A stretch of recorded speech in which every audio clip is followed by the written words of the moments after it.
हमारे संस्कार, हमारी संस्कृति। आप देख रहे हैं देवदर्शन TV. For spirituality subscribe now. आज की कहानी नामी से नाम बढ़ा।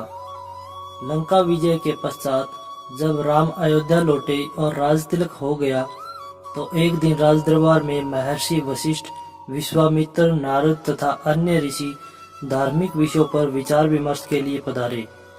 जब उसी प्रकार के विषय पर चर्चा चल रही थी तो देवर्षि नारद ने एक प्रश्न उठाया कि नाम और नामी में कौन श्रेष्ठ है।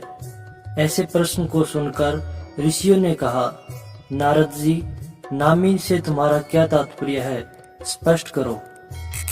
नारद जी ने कहा, नामी तथा नाम से तात्पर्य है कि भगवान नाम का जप भजन श्रेष्ठ है या स्वयं भगवान श्रेष्ठ है। नारद जी की बात सुनकर ऋषियों ने हंसकर कहा, अरे नारद, तुमने यह कैसे बच्चों जैसे प्रश्न किया है।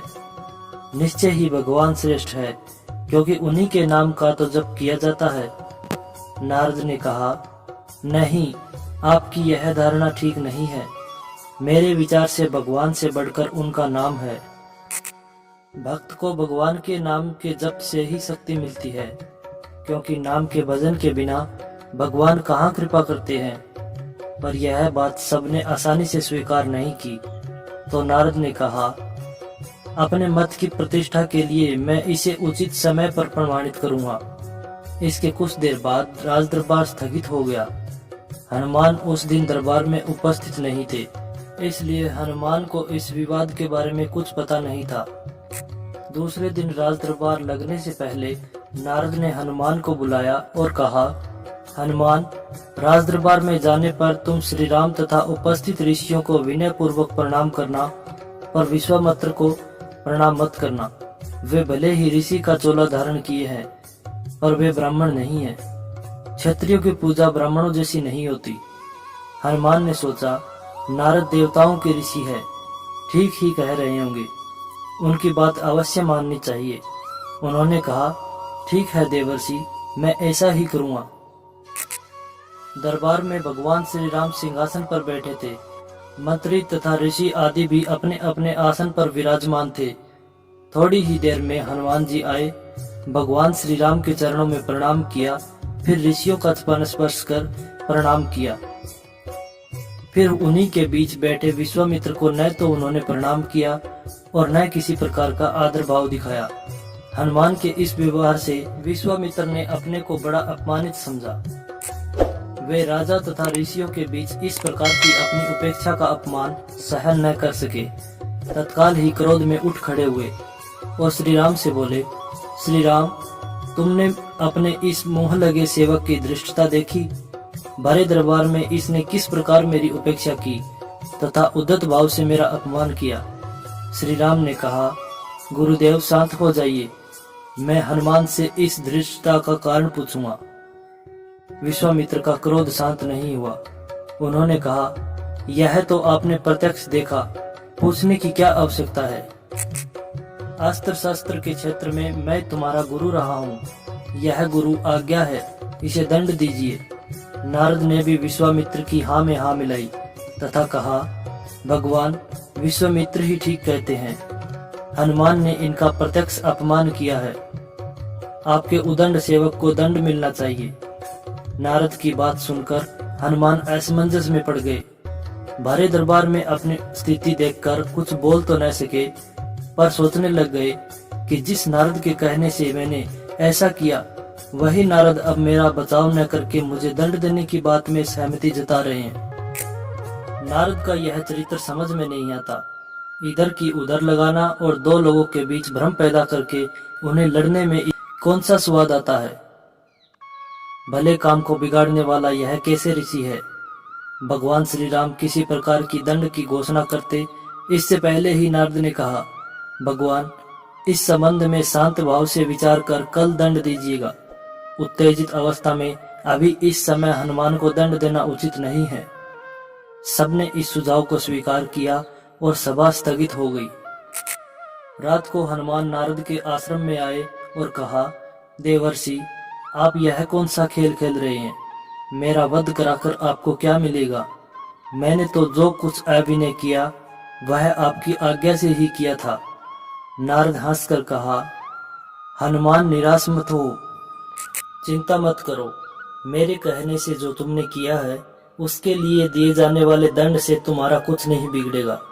तुम्हें दंड मिलेगा पर तुम्हारा बाल विवाह का नहीं होगा। मैं जैसा कहता हूँ बस वैसा ही कल करना।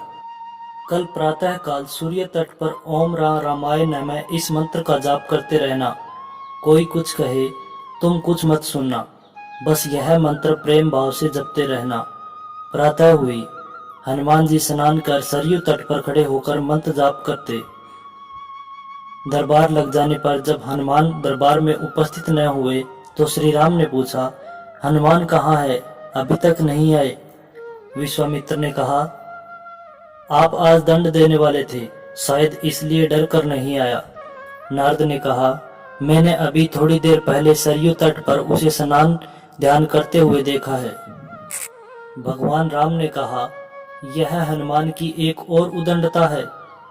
हम स्वयं तट पर जाकर वहीं हनुमान को दंडित करेंगे। राम विश्वामित्र ऋषियों तथा मंत्रियों के साथ सरयू तट पर हनुमान को दंड देने के लिए पधारे। श्री राम अपने भक्त को बार बार करुणा भरी दृष्टि से देखते तथा सोचते कि अपने दुर्दीन के साथी ऐसे परम भक्त पर कैसे बाण चलाएं। उधर गुरु विश्वामित्र के कोप का डर भी उन्हें सता रहा था। गुरु की मर्यादा की रक्षा के लिए उन्होंने हनुमान को दंड देने का भी निश्चय किया। श्री राम ने धनुष पर बाण चढ़ाए और हनुमान को लक्ष्य बनाकर बाण छोड़ दिए। अरे यह क्या, बाण तो हनुमान जी के शरीर से कुछ दूरी पहले ही रुक गया। राम बाण पर बाण मारते रहे पर एक भी बाण हनुमान के शरीर को नहीं छुआ। उधर हनुमान राम के बाणों के प्रहार से निश्चित नारद के बताए मंत्र का जाप करते रहे। वह मंत्र जैसे हनुमान का कवच बन गया है। यह देखकर श्री राम को बड़ा आश्चर्य हुआ। हनुमान में यह कैसी शक्ति आ गई है? उनके दंड का प्रयास व्यर्थ हो रहा था।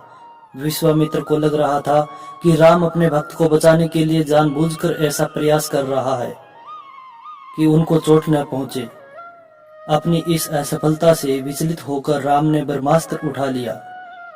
राम ने ब्रह्मास्त्र हाथ में लिया तो हाहाकार मच गया। नारद ने कहा, ऋषिवर विश्वामित्र, हनुमान के अपराध को क्षमा करें। अगर राम का ब्रह्मास्त्र छूट गया तो सिर्फ हनुमान ही नहीं मरेंगे बल्कि सारे लोक में प्रलय मच जाएगा। ब्रह्मास्त्र से निकली ज्वाला देखकर विश्वामित्र भी डर गए।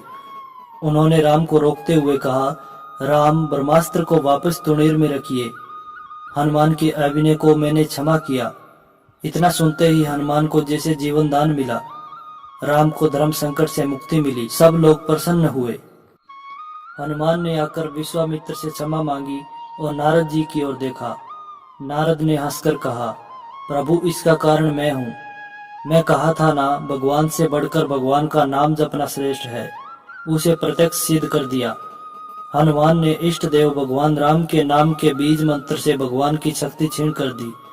जिस प्रभु के नाम का जाप होता है वह प्रभु अपने नाम जाप की शक्ति के आगे शक्तिहीन हो जाते हैं। इसलिए कहता हूँ कि नामी से नाम बड़ा। यह कहकर नारद देवलोक चले गए।